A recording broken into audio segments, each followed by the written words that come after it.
Welcome back. पुन्हा एकदा एका नवीन व्हिडिओमध्ये स्वागत करतो तुम्हाला. हा एकदम छोटासा व्हिडिओ असणार आहे. एक खूप छोटासा प्रश्न आणि त्या छोट्याशा प्रश्नाचं छोटंसं उत्तर आपल्याला बघायचं आहे. बघा, एक काय दिसतंय तुम्हाला समोर स्क्रीनवर? मुला-मुलींचा एक ग्रुप आहे, ऑफ लेक्चर आहे किंवा लंच ब्रेक असेल, लंच झालेला आहे आणि गप्पा मारतात. आणि गप्पा कशाच्या मारतायत? कामाच्या गप्पा मारतात. बिना कामाच्या गप्पा मारत नाही, जशा तुम्ही मारता. बरोबर आहे ना? बिना कामाच्या गप्पा मारता ना तुम्ही. चला बघा, ते मुलं आणि मुली काय डिस्कस करतायत? डेमोक्रेसीबद्दल, इलेक्शन कमिशनबद्दल आणि इंडियन गव्हर्नमेंटबद्दल डिस्कस करतात. बघा, एका मुलीच्या मनात प्रश्न आलाय, डाव्या हाताला बघा, government has to observe the code of conduct. Code of conduct म्हणजे आचारसंहिता. गव्हर्नमेंटला हे पाळावं लागतं. काय पाळावं लागतं? आचारसंहिता पाळावी लागती. Declare by the election commission म्हणजे इलेक्शन कमिशन जी काही आचारसंहिता लागू करतं, त्याच्यामध्ये जे काही 5-50 मुद्दे असतील ते गव्हर्नमेंटला पाळावे लागतात. बरोबर आहे ना? हे यस, हे बरोबर आहे. गव्हर्नमेंटला ते जसं म्हणतील तसं करावं लागतं. मग एका मुलाच्या मनात प्रश्न आलाय, हु इज सुपिरियर? सुपिरियर म्हणजे काय? कोण जास्त मोठं आहे? The government or the election commission?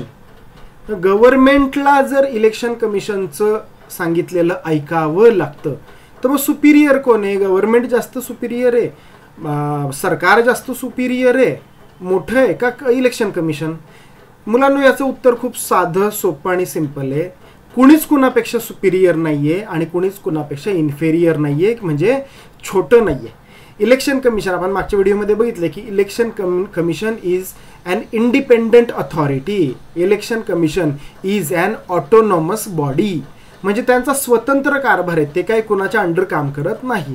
आणि government is also an autonomous body, ती वेगळी संस्था आहे. बरोबर आहे ना? ह्या दोन्ही गोष्टी एकमेकांच्या सोबत पॅरलली काम करतात. आता आपलं घर आहे समजा, आपल्या घरामध्ये आपली आई जास्त मोठी आहे का आपले बाबा जास्त मोठे आहेत? असं काही नाही ना. बाबा जास्त सुपिरियर आहे का आई जास्त सुपिरियर आहे?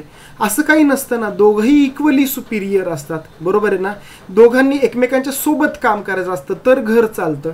हे देश चालवतायत.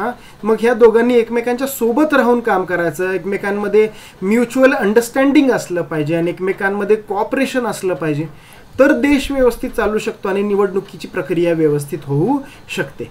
तर याचं उत्तर तेच आहे की याच्यामध्ये कोणी कुणापेक्षा सुपिरियर नाही आहे आणि कुणी कुणापेक्षा इन्फेरियर नाही आहे. आला का तुमचा मुद्दा लक्षात? चला, अजूनही काही तुमच्या मनामध्ये काही शंका असतील, काही प्रश्न असतील, कमेंटमध्ये जरूर विचारा. पुढच्या व्हिडिओमध्ये आपण भेटू आणि त्या व्हिडिओमध्ये आपण बघणार आहोत,